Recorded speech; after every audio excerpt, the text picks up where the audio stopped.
Hello mga King and Friends vlog.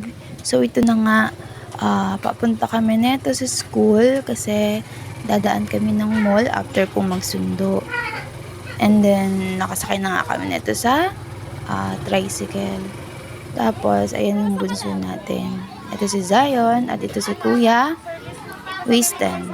So nag-red siya kasi ito yung time ng Valentine. So late na nga tayo nag voice over. Ito yung ganap namin. Sinundo ko muna sila sa school. Tapos, ayan, nasa mall na kami. Ganda ng painting dyan. Gusto ko sila dyan picturean. Kaso ang likod, kaya binidyo ko na lang sila. Tapos, medyo tinutopak yan si Kuya Tan. At hinaharot niya at medyo inaaway ang kanyang bunso. Bad po yun. Kaya, ewan ko, pagod siguro siya sa school.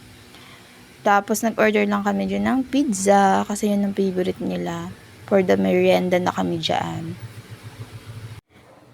Ham and cheese na nga yung in-order namin dyan. So, nag-order lang din ako ng zagu para may malamig. So, tara kain tayo. Yan ang favorite nila. Diba? Gutom na gutom ang ating bunso. Nasa Wasty Friends. Tara kain. Tasamahan natin ng zagu. For the merienda lang din naman kami nung araw na yan. Tapos, habang kumakain, inaantay namin yung kanyang papa. So, yan, diba? Medyo hindi sila nagkakasundo. Pero, okay lang yan. Ganyan talaga yung mga bata. Kaya dapat maraming pasensya. Pasensya, tas pasensya, tas pasensya, tas pasensya. Dagdagan nyo ng lagi ng pasensya. So, ayan, ayaw nila magpa-picture dyan. Kaya binidyo-video ko na lang siya. Tingnan naman yung tsura ng ating bunso. After nun, maglalaro na sila dyan. Kaya happy na sila. Bati-bati na sila ulit. Tapos, yan. Bumili lang ako ng konting token. Tapos, yan. Naglalaro na sila ng mga games dyan sa, Tom's World. Tom's World.